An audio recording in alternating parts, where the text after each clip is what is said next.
तो बच्चों, हम विज्ञान में तीसरा पाठ पढ़ना शुरू कर चुके थे। हमने तंतु से वस्त्र तक पाठ में अब तक अलग अलग प्रकार के तंतुओं की बात करी थी कि कुछ तंतु प्राकृतिक तंतु होते हैं, वहीं कुछ तंतु संश्लिष्ट तंतु होते हैं। प्राकृतिक तंतुओं को पुनः दो भागों में बांटा जा सकता है, ऐसे तंतु जो हमें पादपों से प्राप्त होते हैं और ऐसे तंतु जो हमें जंतुओं से प्राप्त होते हैं। फिर दो मुख्य पादप तंतु यानी रुई और पटसन के बारे में भी हम चर्चा कर चुके हैं। तो बच्चों, आज की कक्षा में हम क्या पढ़ने वाले हैं? आज हम कताई और बुनाई को पढ़ने वाले हैं। तो चलो बच्चों, शुरू करते हैं। तो यहाँ हमने कताई की बात करनी है।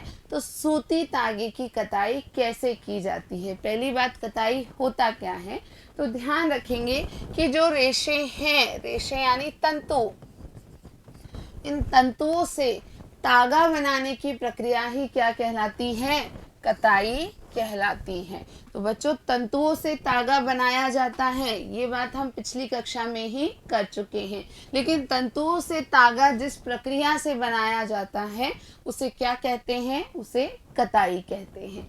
उसके बाद कताई की प्रक्रिया कैसे की जाती है? तो यहाँ आप इस चित्र को देखें बच्चों। यहाँ आप हाथ में देख पा रहे हैं एक व्यक्ति के, क्या हो रहा है? तो कताई की प्रक्रिया में क्या किया जाता है? रुई का एक पुंज लिया जाता है और उसे ऐंठा जाता है, उस पर ऐंठन दिए जाते हैं, बल दिए जाते हैं। ऐसा करने पर क्या होता है बच्चों? ऐसा करने पर वो जो तंतु हैं, वो जो रेशे हैं, वो किसमें परिवर्तित हो जाते हैं? तागे में परिवर्तित हो जाते हैं। तो कताई की प्रक्रिया में रुई के एक पुंज से रेशों को खींचकर ऐंठा जाता है। जब रुई से रेशों को खींचकर ऐंठा जाता है तो वो धीरे धीरे तागों में परिवर्तित हो जाते हैं और यही प्रक्रिया कताई कहलाती है। तो बच्चों, कताई के लिए कुछ अन्य माध्यम है, सिर्फ हाथों से ही कताई नहीं की जाती है।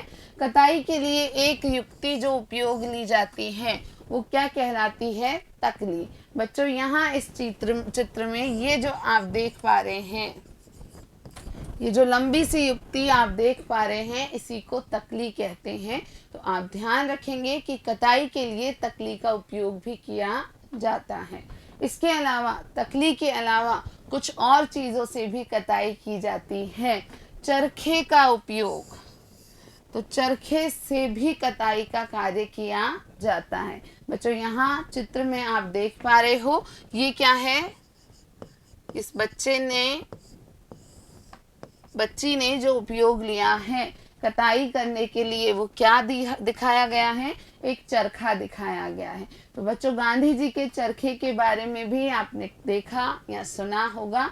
तो वो चरखे से जो प्रक्रिया की जाती है, यानी कि तंतुओं से तागा बनाया जाता है, वह भी कताई ही कहलाती है। तो कताई हाथों से भी की जा सकती है, तकली से भी की जा सकती है और चरखे से भी की जा सकती है। इसके बाद बच्चों, हमको जो बात करनी है वो है कि तागे से वस्त्र कैसे बनते हैं। तंतु से तागा तो कैसे बनता है? कताई की प्रक्रिया से बनता है। लेकिन तागे से वस्त्र कैसे बनता है? तो तागे से वस्त्र बनाने के लिए दो मुख्य विधियां हैं, बुनाई और बंधाई। तो बच्चों, बुनाई और बंधाई द्वारा ही तागों से वस्त्र निर्माण किया जाता है।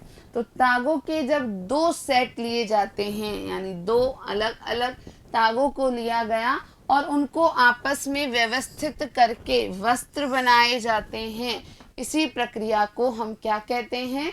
बुनाई कहते हैं। और बुनाई को ही वीविंग भी कहा जाता है।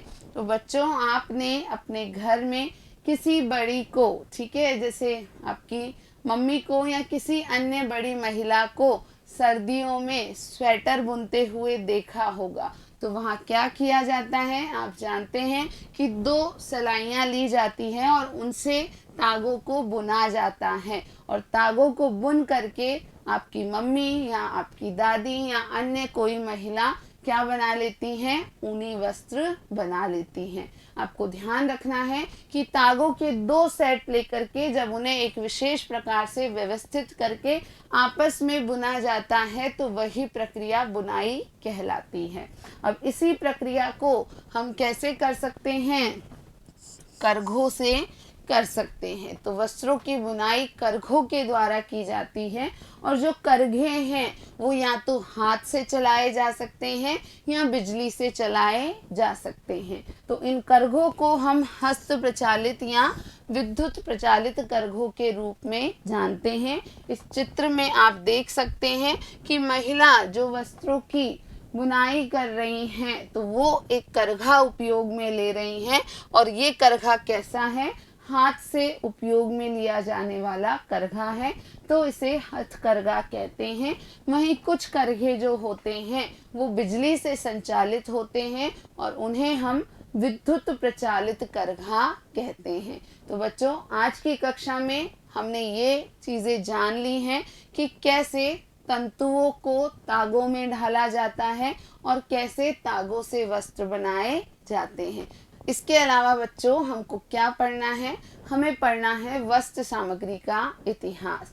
तो आज आप जो वस्त्र पहनते हैं, क्या मनुष्य शुरू से ही वैसे वस्त्र पहनता आ रहा है?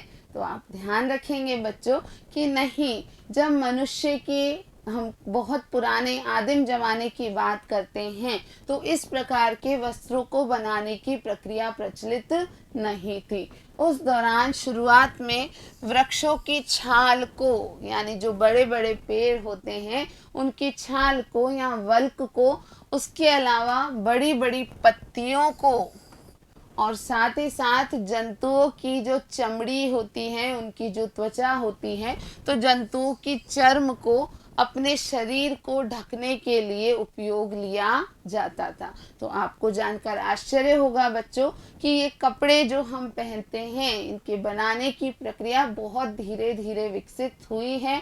शुरुआत में आदि मानव वृक्षों की छाल को, बड़े बड़े पत्तों को या फिर जंतुओं की त्वचा को ही वस्त्र के रूप में उपयोग करता था। उसके अलावा आगे क्या हुआ कि धीरे धीरे लोगों ने पतली पतली टहनियों को और घास को उपयोग लेना शुरू किया और उनसे क्या बनाया, चटाइयाँ बनाई और डालियाँ बनाई। डालियाँ यानी कि टोकरी, आपने टोकरी देखी होगी। तो अलग अलग टहनियों और घास से लोगों ने चटाइयाँ और टोकरियाँ बनाना शुरू किया।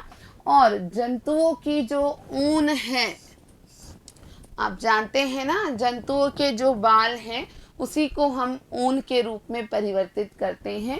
तो जंतुओं की ऊन या बालों को आपस में ऐंठन दिया गया और उससे क्या बनाई गई, लंबी लंबी लड़ियां बनाई गई और तब जाकर के क्या तैयार हुए, उनको बुन करके वस्त्र तैयार किए गए। तो बच्चों, ये था ना बहुत ही रुचिपूर्ण, ये जानना बहुत ही रुचिपूर्ण रहा होगा आपके लिए कि वस्त्र जो आप आज पहनते हैं वो हमेशा से ऐसे नहीं थे।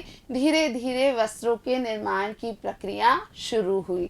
अब तक हमने जो इस पाठ में पढ़ा उसको हमें एक साधारण रूप में ध्यान रखना है कि कपास के गोलक को जब ओटा जाता है तो उसको ओटने पर क्या तैयार होते हैं, रेशे तैयार होते हैं या तंतु तैयार होते हैं।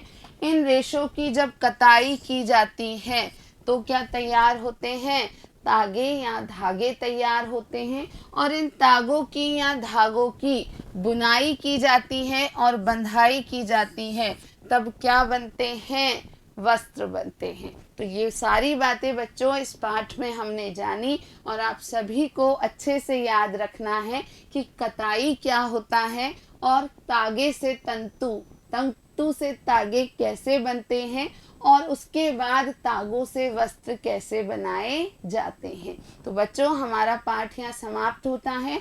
अगले भाग में हम इस पाठ के अभ्यास प्रश्नों को हल करेंगे। तो आज के लिए इतना ही, मिलते हैं अगले भाग में। वीडियो देखने के लिए बहुत बहुत धन्यवाद।